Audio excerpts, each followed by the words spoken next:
How to Succeed, or Stepping Stones to Fame and Fortune, by Orison Swett Marden. Chapter 4. Out of Place. The high prize of life, the crowning fortune of a man, is to be born with a bias to some pursuit which finds him in employment and happiness. Emerson. The art of putting the right man in the right place is perhaps the first in the science of government, but the art of finding a satisfactory position for the discontented is the most difficult.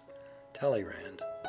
It is a celebrated thought of Socrates that if all the misfortunes of mankind were cast into a public stock in order to be equally distributed among the whole species, those who now think themselves the most unhappy would prefer the share they are already possessed of before that which would fall to them by such a division. Addison. I was born to other things. Tennyson.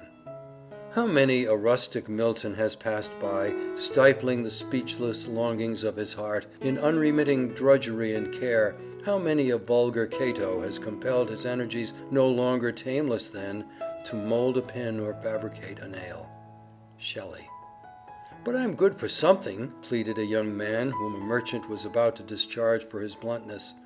You are good for nothing as a salesman, said his employer.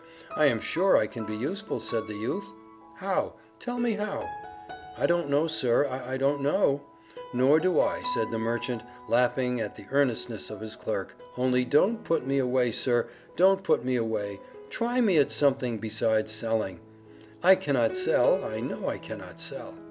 I know that too, said the principal. That is what's wrong.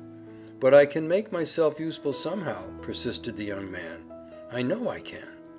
He was placed in the counting-house, where his aptitude for figures soon showed itself, and in a few years he became not only chief cashier in the large store, but an eminent accountant.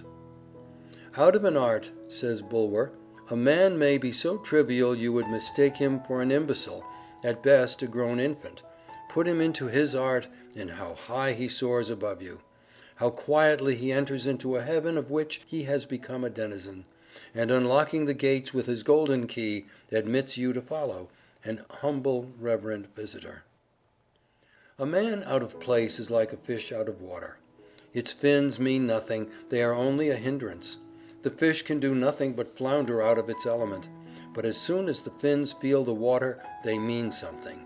52% of our college graduates studied law, not because in many cases they have the slightest natural aptitude for it, but because it is put down as the proper road to promotion. A man never grows in personal power and moral stamina when out of his place. If he grows at all, it is a narrow, one-sided, stunted growth, not a manly growth. Nature abhors the slightest perversion of natural aptitude or deviation from the sealed orders which accompany every soul into this world. A man out of place is not half a man. He feels unmanned, unsexed. He cannot respect himself, hence he cannot be respected. You can enter all kinds of horses for a race, but only those which have natural adaptation for speed will make records. The others will only make themselves ridiculous by their lumbering, unnatural exertions to win. How many truck and family horse lawyers make themselves ridiculous by trying to speed on the law track, where courts and juries only laugh at them?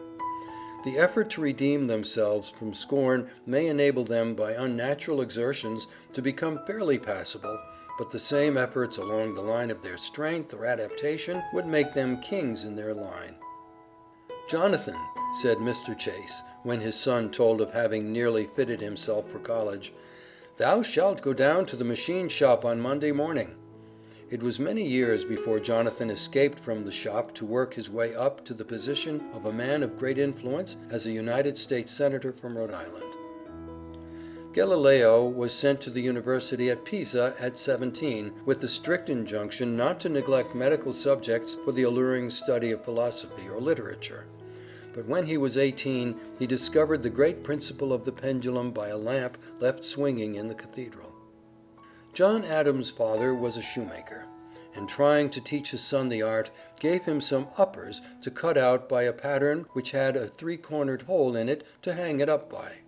The future statesman followed the pattern, hole and all. There is a tradition that Tennyson's first poems were published at the instigation of his father's coachman. His grandfather gave the lad 10 shillings for writing an elegy on his grandmother. As he handed it to him, he said, "There, that's the first money you ever earned by your poetry, and take my word for it, it will be the last." Murillo's mother had marked her boy for a priest, but nature had already laid her hand upon him and marked him for her own. His mother was shocked on returning from church one day to find that the child had taken down the sacred family picture, Jesus and the Lamb, and had painted his own hat on the Savior's head, and had changed the lamb into a dog. The poor boy's home was broken up, and he started out on foot and alone to seek his fortune. All he had was courage and determination to make something of himself. He not only became a famous artist, but a man of great character. "Let us people who are so uncommonly clever and learned," says Thackeray, "have a great tenderness and pity for the folks who are not endowed with the prodigious talents which we have. I have always had a regard for dunces. Those of my own school days were among the pleasantest of the fellows, and have turned out by no means the dullest in life, whereas many a youth who could turn off Latin hexameters by the yard and construe Greek quite glibly, is no better than a feeble prig now, with not a pennyworth more brains than were in his head before his beard grew." In the winter of 1824 there set in a great flood upon the town of Sidmouth. The tide rose to a terrible height. In the midst of this sublime and terrible storm, Dame Partington, who lived upon the beach, was seen at the door of her house with mop and pattens, trundling her mop, squeezing out the sea water, and vigorously pushing away the Atlantic Ocean. The Atlantic was roused. Mrs. Partington's spirit was up, but I need not tell you the contest was unequal.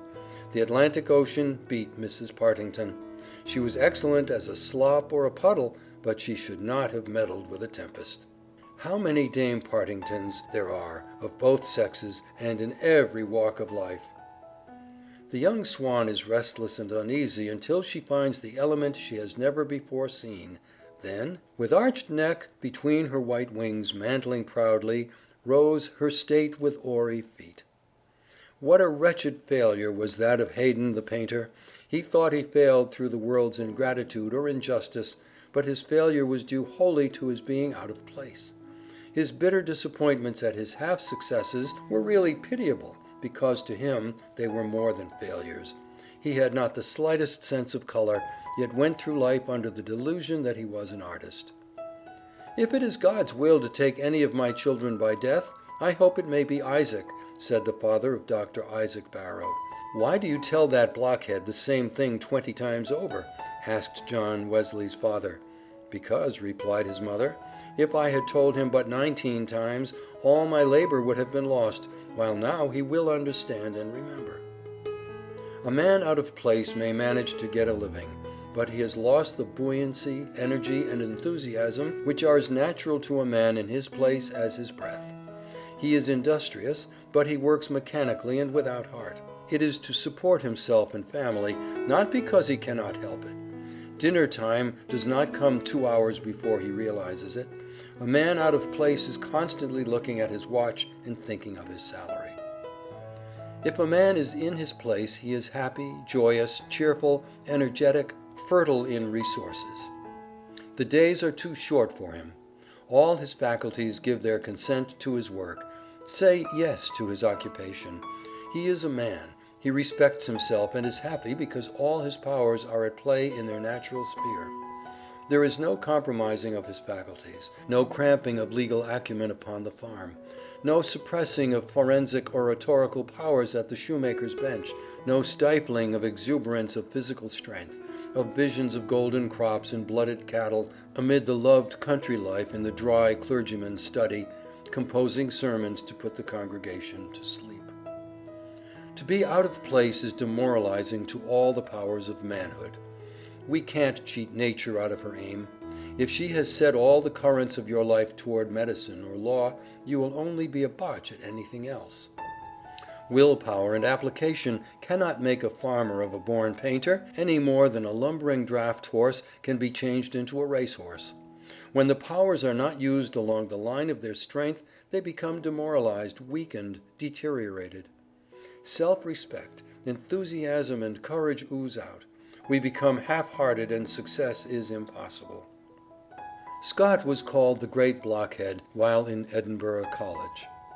Grant's mother called the future general and president Useless Grant because he was so unhandy and dull. Erskine had at length found his place as a lawyer. He carried everything before him at the bar. Had he remained in the Navy, he would probably never have been heard from. When elected to Parliament, his lofty spirit was chilled by the cold sarcasm and contemptuous indifference of Pitt, whom he was expected by his friends to annihilate. But he was again out of his place. He was shorn of his magic power, and his eloquent tongue faltered from a consciousness of being out of his place. Gould failed as a storekeeper, tanner and surveyor and civil engineer before he got into a railroad office where he struck his gait. When extracts from James Russell Lowell's poem at Harvard were shown his father at Rome, instead of being pleased, the latter said, "James promised me when I left home that he would give up poetry and stick to books. I had hoped that he had become less flighty." The world is full of people at war with their positions. Man only grows when he is developing along the lines of his own individuality, and not when he is trying to be somebody else.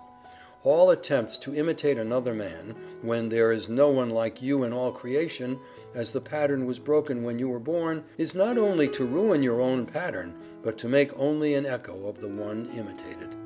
There is no strength off the lines of our own individuality.